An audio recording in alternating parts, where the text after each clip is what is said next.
June 23, 1944. Mid-Atlantic Ocean, approximately 870 nautical miles west of the Cape Verde Islands. Commander Inoue Kamiya stood in the cramped control room of I-52, a massive Japanese cargo submarine carrying 2 tons of gold, 120 tons of tin, and precious war materials bound for German-occupied France. Through his periscope, he watched the German U-530 slip away into the darkness after transferring radar equipment and the technicians. The rendezvous had gone smoothly. Soon his submarine would surface for the night run toward Europe, moving at 15 knots under starless skies. Everything seemed perfect. Within 3 hours, Commander Kamiya and his 94 crewmen would be dead, victims of a technology they didn't know existed. The sounds of their submarine breaking apart would be recorded on wire spools by American aircraft circling overhead, listening through devices floating on the ocean surface. These Sonar Buoys, dropped from an Avenger torpedo bomber, would transmit the death throes of I-52 to operators miles above, marking not just the destruction of one submarine, but the psychological demolition of Japanese naval confidence. The ocean, once Japan's highway to empire, had become an American surveillance grid where nothing could hide.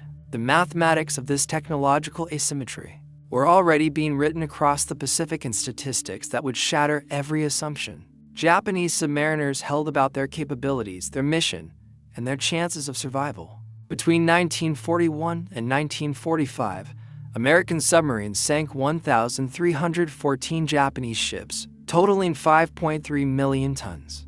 Accounting for 56% of all Japanese merchant losses, Japanese submarines, despite their technical sophistication and impressive size, would sink 184 Allied ships, totaling 1 million tons. The disparity wasn't just numerical. It represented a fundamental difference in how the nations approached undersea warfare, industrial production, and technological innovation. While Japan built the world's largest submarines capable of carrying aircraft and circumnavigating the globe, America built sonar systems that could hear them coming from miles away. While Japanese engineers created magnificent vessels, American factories produced Sonar Buoys, FM sonar, acoustic torpedoes, and radar systems faster than Japan could conceptualize countermeasures. The transformation would begin not with a single dramatic moment, but through thousands of encounters, where Japanese submariners gradually realized they were being hunted by forces they couldn't see, tracked by technologies they didn't understand, and systematically eliminated by an industrial machine of incomprehensible scale. Lieutenant Commander Naokyo Nambu, commanding officer of I-401, one of Japan's massive submarine aircraft carriers, would later tell American interrogators after his surrender in August 1945 that the moment he understood Japan had lost the war came not from any battle, but from overhearing American radio traffic during a patrol. The casual efficiency, the abundance of resources mentioned in routine communications, the sheer volume of coordinated operations across thousands of miles of ocean, all pointed to capabilities Japan simply couldn't match. But for thousands of Japanese submariners, the realization came through direct, terrifying encounters with American anti-submarine warfare technology encounters that left survivors stunned and demoralized. The story of how Japanese submarine crews came to understand American technological superiority is not one of dramatic battles or heroic last stands. It's a story of cumulative revelation, of gradual understanding, of technological shocks so profound that it transformed confident warriors into men who knew their cause was hopeless long before their nation officially surrendered. The Japanese submarine force that entered World War II in December 1941 was one of the world's finest. Japan possessed approximately 70 ocean-going submarines, many of revolutionary design. The I-400 class submarines, the largest in the world until nuclear-powered vessels appeared in the 1960s, measured 400 feet long and displaced 5,900 tons submerged. They could carry 3 Aichi M6A1 Siren floatplane bombers in a watertight hangar, launch them via catapult, and theoretically strike targets as far away as New York City or the Panama Canal. Each I-400 class submarine carried enough fuel to circumnavigate the world 1.5 times, without refueling, traveling 37,500 nautical miles at 14 knots. The engineering was magnificent. These submarines featured special trim systems for submerged loitering, demagnetization cables to protect against magnetic mines, air search radar, and anechoic coatings designed to absorb sonar pulses. Smaller Japanese submarines were equally impressive. The Type C cargo submarines, like I-52, could travel 21,000 nautical miles, carrying vital strategic materials between Japan and its allies. Fast attack submarines prowled the Pacific with long-range torpedoes and impressive underwater capabilities. Japanese submariners trained extensively, practiced stealth operations, and understood their boats intimately. Many had years of experience. Commander Tatsunosuke Ryuzumi, who would lead submarine operations late in the war, was considered one of Japan's finest underwater tacticians. His crews were disciplined, skilled, and confident. They had reason for confidence. In the early months of the war, Japanese submarines participated successfully in the Pearl Harbor operation, reconnoitered American positions, supported fleet operations, and hunted Allied warships.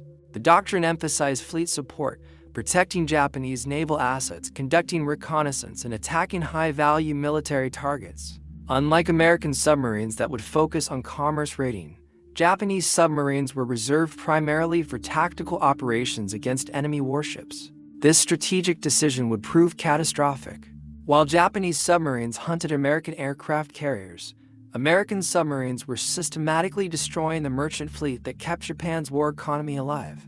More importantly, this tactical focus meant Japanese submariners encountered American anti-submarine warfare systems primarily in the most dangerous context when American naval forces were most alert and most heavily protected.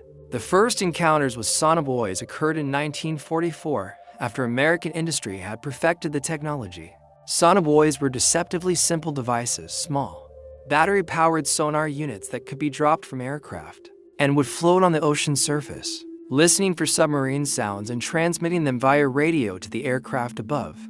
Developed by the British in 1944 under the code name High, they were quickly adopted and improved by American forces. The impact was revolutionary. Previously, an aircraft hunting a submarine had to maintain visual contact or rely on radar, which only worked when the submarine was surfaced. Once a submarine dived, it was effectively invisible to aircraft. Sonar Buoys changed everything.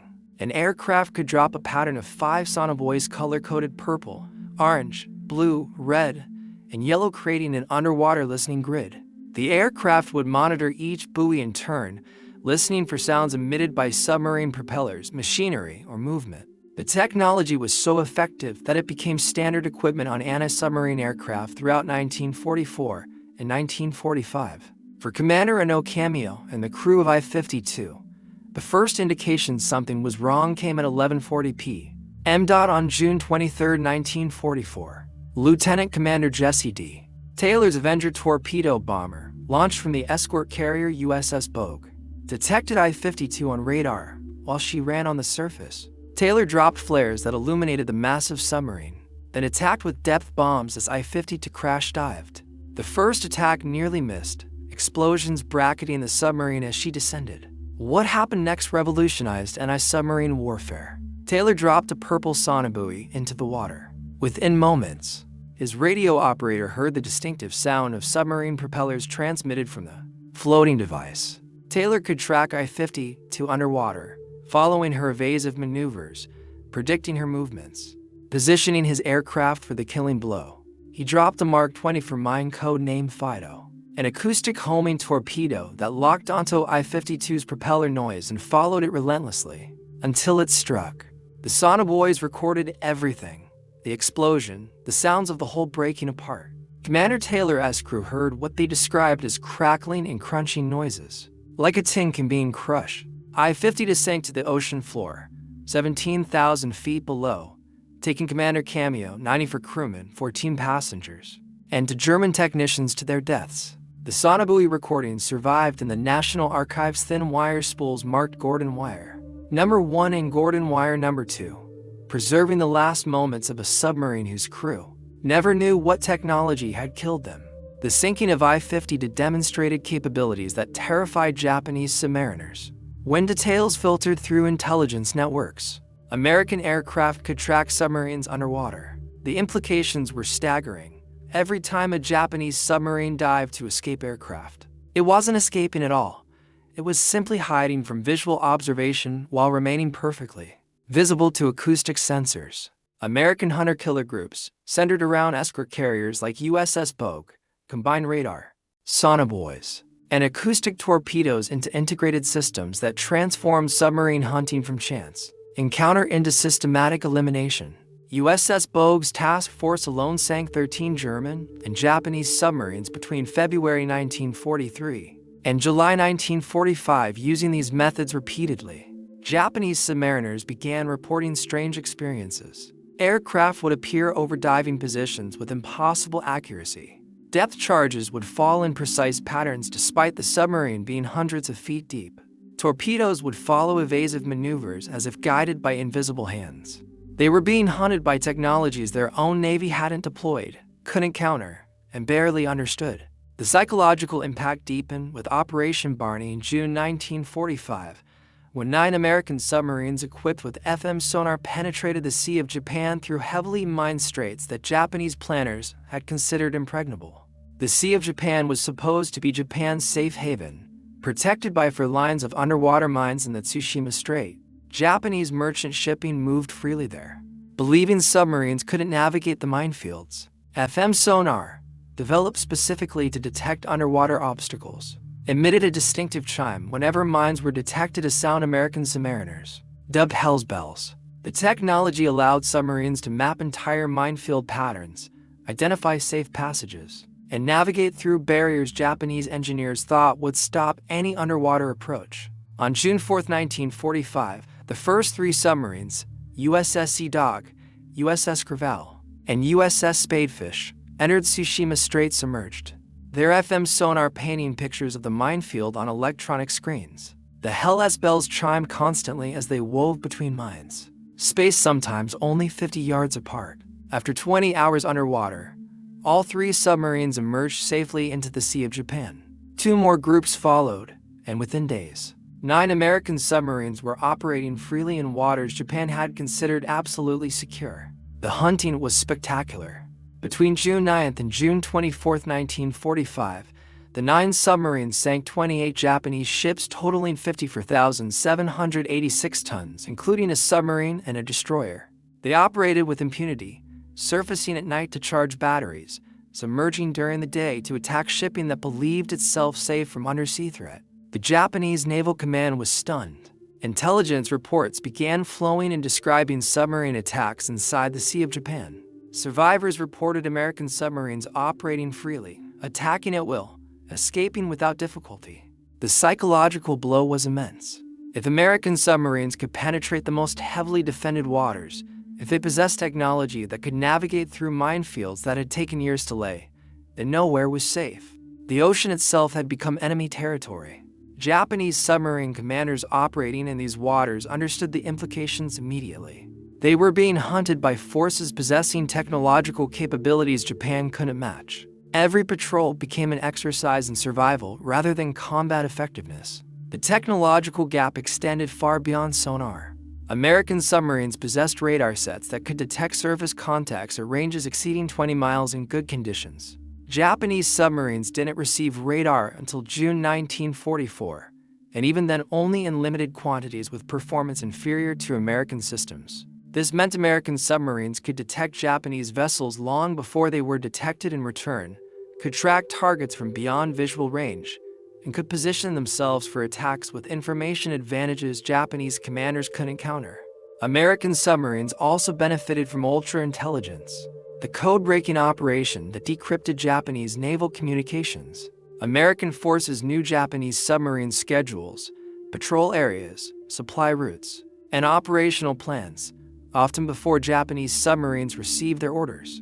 Combined with radar and sonar superiority, this meant Japanese submarines were operating in an ocean where the enemy knew where they were going, and what technology could track them getting there. Lieutenant Commander Naokyo Nambu, commanding I-401, later described the feeling to American interrogators as being constantly watched, constantly tracked, never safe, even when submerged in empty ocean. The paranoia wasn't unjustified. It was an accurate assessment of reality. The industrial disparity manifested in ways that shocked Japanese submariners. who survived to see American facilities after surrender, while Japan struggled to maintain 70 operational submarines throughout the war. America built 314 submarines between 1941 and 1945, replacing losses faster than combat could inflict them. American shipyards were producing submarines at rates Japanese planners considered impossible. Mare Island Naval Shipyard in California, Electric Boat Company in Connecticut, Portsmouth Naval Shipyard in New Hampshire, and other facilities operated around the clock, launching fleet submarines at intervals Japanese yards couldn't approach. The submarines themselves represented industrial capabilities beyond Japanese comprehension. American Gato and Belau-class submarines, while smaller than Japanese giants, were produced with standardized components manufactured across dozens of factories. Engines, batteries, torpedoes, periscopes, sonar systems all flowed from separate facilities and arrived at assembly yards in perfectly coordinated streams. A single Gato-class submarine required approximately 140,000 parts manufactured by contractors in 30 states. The supply chain never faltered. When submarines needed repairs, spare parts were available immediately. When submarines were lost, replacements arrived within months. Japanese submarines damaged in combat often waited weeks or months for repairs. Due to parts shortages, maintenance facility overload, and industrial bottlenecks that American forces never experienced, the torpedo situation exemplified the technological and industrial gap. American submarines began the war with the defective Mark 14 torpedo, a weapon plagued by depth control problems, magnetic exploder failures, and contact detonator issues. For nearly 2 years, American submariners fought with weapons that frequently failed to explode or ran at incorrect depths, passing uselessly beneath targets. This might have been Japan's opportunity to exploit American weakness. Instead, American submariners themselves identified the problems, conducted their own testing, and implemented fixes despite resistance from the Bureau of Ordnance. By September 1943, the Mark 14's defects were corrected. Simultaneously, the electric Mark 18 torpedo entered service, leaving no wake and thus giving targets no warning of incoming attack. The Mark 20 for mine, actually an acoustic homing torpedo codenamed Fido, could be dropped from aircraft and would autonomously track submarine propeller sounds until impact. Japanese forces never developed equivalent weapons. Japanese torpedoes were generally reliable but offered no technological advantages. More critically, Japanese industry couldn't produce them in quantities approaching American output. American submarines carried 24 torpedoes on patrol. They fired them freely, knowing resupply was guaranteed. Japanese submarines carried fewer torpedoes and were constrained to fire them conservatively. Due to limited availability, the cumulative effect of these technological and industrial advantages created a mathematical inevitability that Japanese submariners gradually understood. Every patrol, every encounter, every narrow escape from American anti-submarine forces reinforced the same lesson. The ocean belonged to America now. American submarines sank an average of 1 Japanese ship per day throughout 1944, the peak year of their campaign. In that single year, 492 Japanese merchant vessels totaling 2,387, 780 tons were destroyed by submarine attacks. Japanese submarine construction couldn't replace the vessels being lost. Japanese merchant marine capacity, which stood at approximately 6 million tons in 1941, had fallen to 2 million tons by August 1945, with only 320,000 tons in condition to carry cargo. The destruction of Japanese shipping wasn't just a military problem. It represented the systematic strangulation of Japan's war economy. Rice from Southeast Asia couldn't reach Japanese cities. Oil from the Dutch East Indies couldn't reach Japanese refineries. Rubber, tin, tungsten, all the materials Japan needed to continue fighting, were trapped in overseas territories while American submarines patrolled the sea lanes. By 1945, American submarines were experiencing difficulty finding targets large enough to justify torpedo expenditure. The Japanese merchant marine had been virtually eliminated. What few ships remained hugged coastlines, used narrow channels where submarine operations were dangerous, or simply stayed in port, unwilling to risk the journey. Japanese cabinet ministers would later tell the Diet that the greatest cause of defeat was the loss of shipping, acknowledging that American submarines accomplished more toward victory than any other single weapon system. For Japanese submariners who survived the war and witnessed American operations firsthand after surrender, the technological revelations were devastating. Captain Ariazumi, developer of the I-400 submarine program and one of Japan's most experienced submarine officers, committed suicide aboard I-401 rather than face surrender. He understood what many Japanese naval officers were beginning to accept. Japan had challenged an industrial power whose technological capabilities exceeded anything Japanese planners had anticipated. When I-401 and I-40, the massive submarine aircraft carriers, surrendered in August 1945, American sailors who boarded them were astounded by their size. These submarines were longer than American destroyers, displaced more tonnage than anything in the American submarine fleet, and possessed capabilities that seemed futuristic. Yet, they had accomplished nothing operationally. Neither submarine fired a shot in anger. The planned attack on Ulithi Atoll was canceled when hostilities ended. The planned strike on the Panama Canal never occurred. These magnificent vessels, representing thousands of hours of engineering work and scarce industrial resources, contributed nothing to Japan's war effort precisely because American technological superiority made their missions impossible. They couldn't reach their targets undetected. They couldn't operate safely in American-controlled waters. They couldn't survive the hunter-killer groups, the Sonar Buoys, the radar, the acoustic torpedoes, the systematic anti-submarine warfare systems that American forces had perfected. American examination of captured Japanese submarines revealed both impressive engineering and critical weaknesses. The hulls were not as strong as German or American designs, limiting safe diving depth. The submarines were easy to detect on sonar, their large size and construction creating acoustic signatures that American sonar operators could identify from miles away. They lacked radar until very late in the war. They had no equivalent to American FM sonar for mine detection. Their anti-aircraft defenses were inadequate against American aircraft that hunted them with increasing effectiveness. Most critically, Japanese submarines lacked the integrated fire control systems that made American submarines so deadly. American submarines used target data computer systems that automatically calculated firing solutions, accounting for target course, speed, range, and torpedo characteristics. Japanese submarines relied on manual calculations that took longer, were more error-prone, and put submarines at greater risk during attack approaches. The technological gap wasn't subtle. It was profound and pervasive, affecting every aspect of submarine operations. The human cost of this technological inferiority was staggering.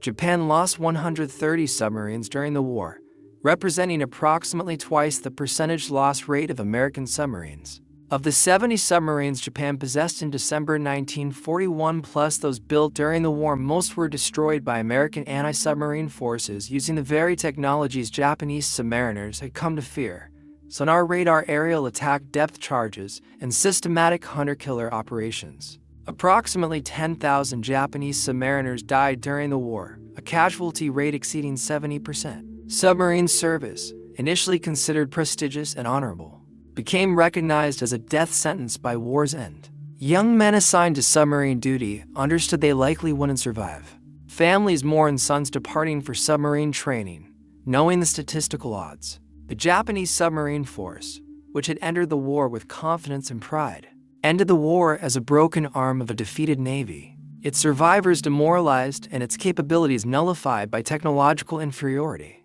The psychological transformation of Japanese submariners mirrored the experience of German POWs in America, but followed a different path.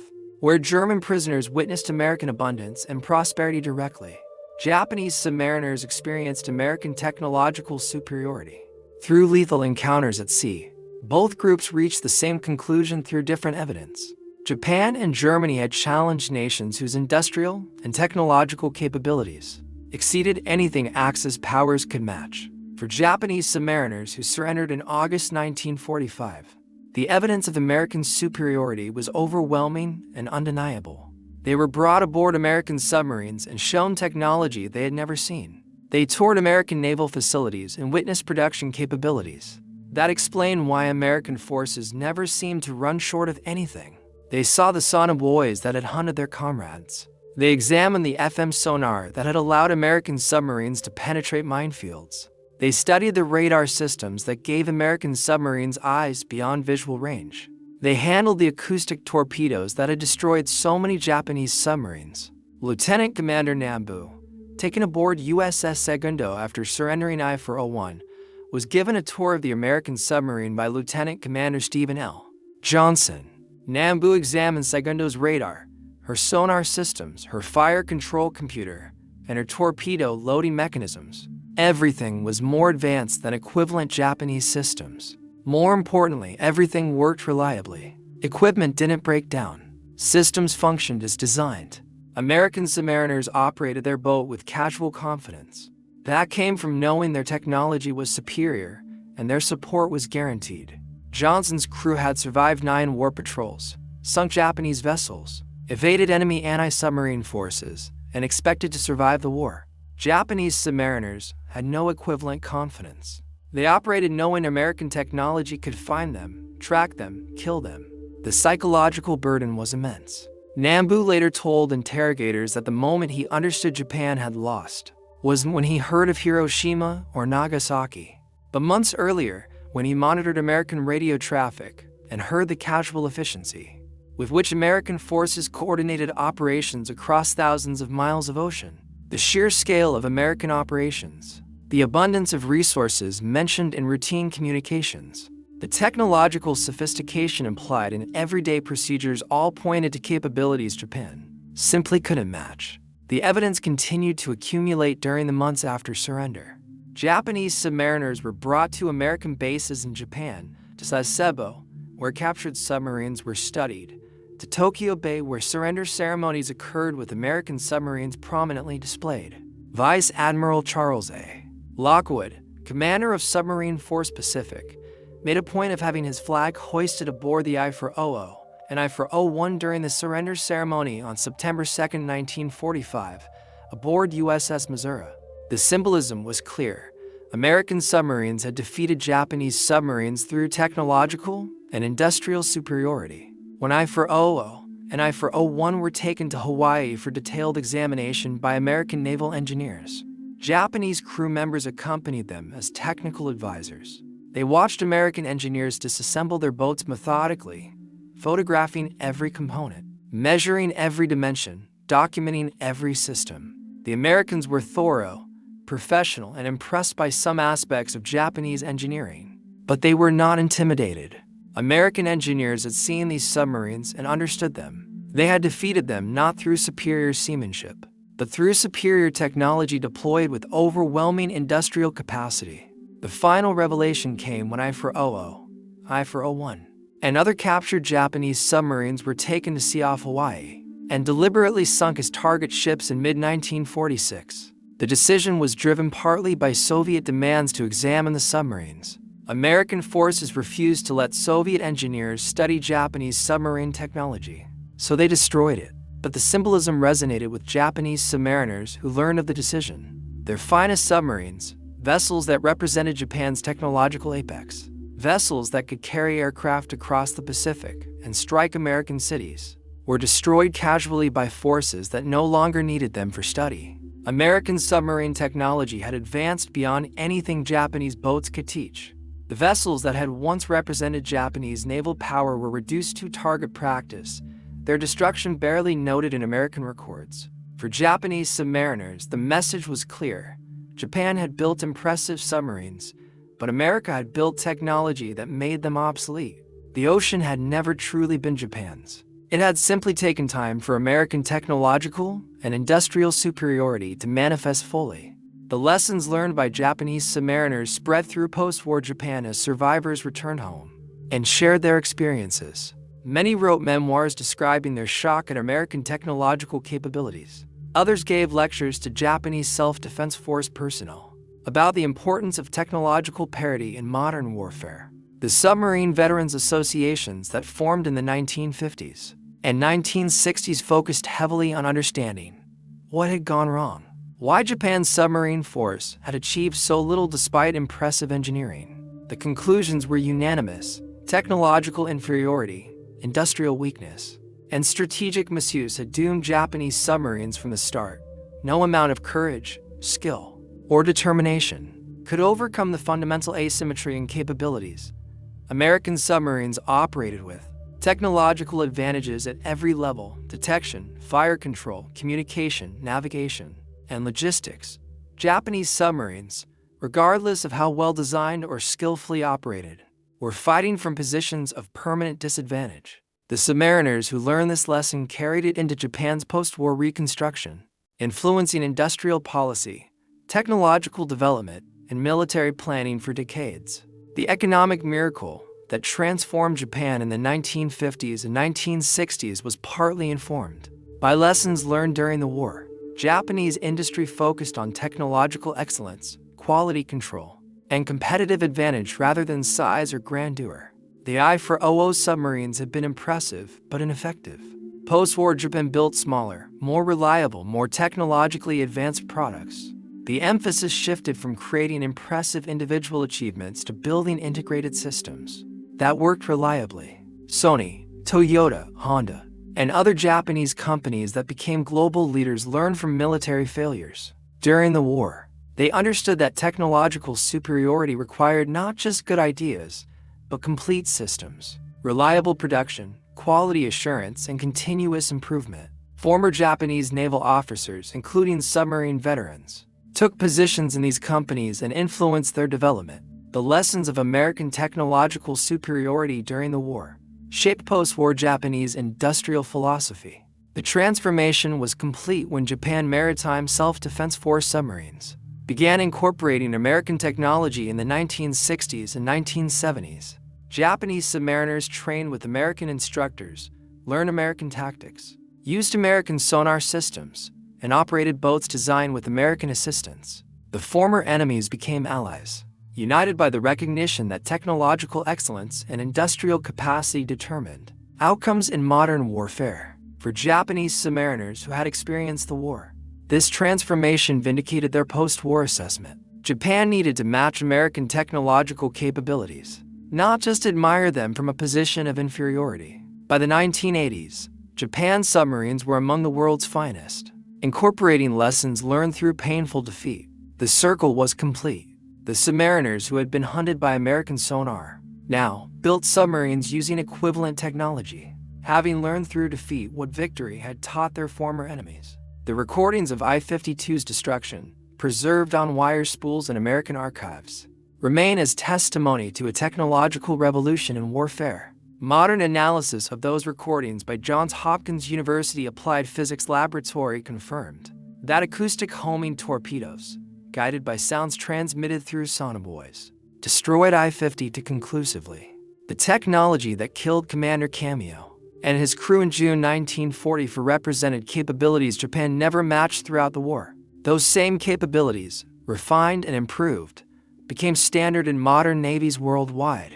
Sonar, radar, acoustic torpedoes all evolved from technologies that shocked Japanese submariners in 1944 and 1945. The story of Japanese submarine crews realizing the ocean was no longer theirs is ultimately a story about technological change in warfare. Superior technology deployed with industrial capacity trumped courage, skill, and determination. Japanese submariners were not cowards. They were not incompetent. They were operating with inadequate technology against forces possessing decisive advantages. The psychological journey from confidence to recognition of defeat paralleled the experience of German pose in America, though the context differed. Both groups encountered American capabilities they couldn't explain, couldn't counter, and eventually couldn't deny. Both groups returned to their homelands carrying lessons about technological and industrial competition that shaped post-war development. Both groups influenced Reconstruction by emphasizing the importance of matching American capabilities rather than simply admiring or resenting them. The ocean that Japanese submariners once prowled with confidence became an American domain through technology and industry. Sonar buoys floating on the surface transmitted sounds from below. Radar swept the horizon beyond visual range. Acoustic torpedoes hunted submarines autonomously. Hunter-killer groups coordinated aircraft and surface vessels into integrated systems that eliminated submarines systematically. The transformation was complete by mid-1945, leaving Japanese submarines with nowhere to hide. No safe harbor, no hope of survival. When the 9 American submarines of Operation Barney emerged from the Sea of Japan, through La Perouse Strait in late June 1945, having sunk 28 Japanese ships. In supposedly impregnable waters, the psychological defeat of Japanese naval forces was complete. If American submarines could penetrate the most heavily defended waters, using technology to navigate through minefields, then Japanese naval supremacy was finished. The ocean belonged to those who controlled the technology. Japanese submariners understood this lesson viscerally. They had been hunted, tracked, and killed by technologies they couldn't see and couldn't counter. Those who survived carried the knowledge that Japan's defeat was inevitable once American industrial and technological superiority manifested fully. The ocean was never truly Japan's. It had only taken time for reality to assert itself. American Sonar Buoys, radar systems, acoustic torpedoes, and industrial capacity had transformed submarine warfare.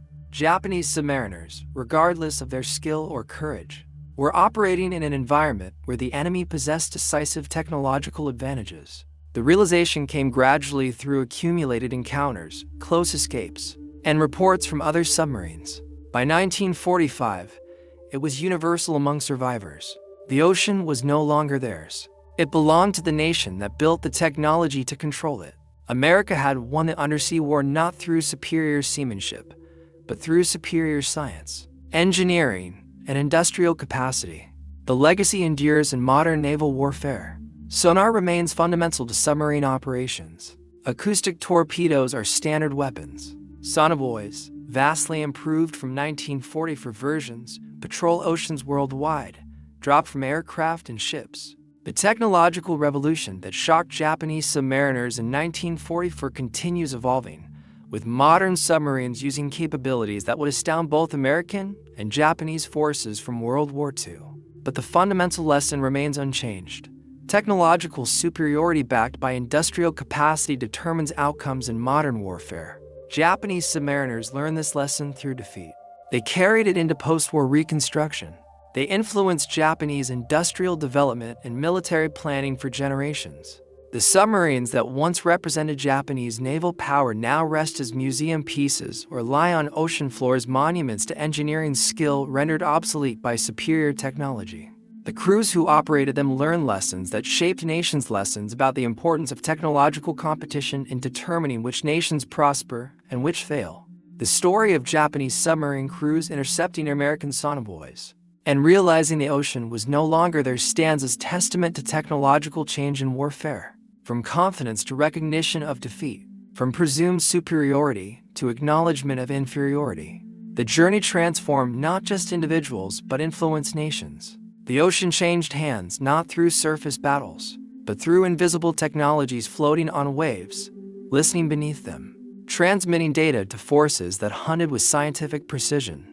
Commander Inoue Cameo and the thousands of Japanese submariners who died during the war were defeated by an industrial and technological system they couldn't comprehend until too late. Those who survived carried knowledge that shaped post-war Japan and influenced global naval development for decades. The ocean belonged to those who controlled the technology to master it. That lesson, learned painfully by Japanese submariners between 1941 and 1945, remains relevant in modern naval warfare and technological competition today.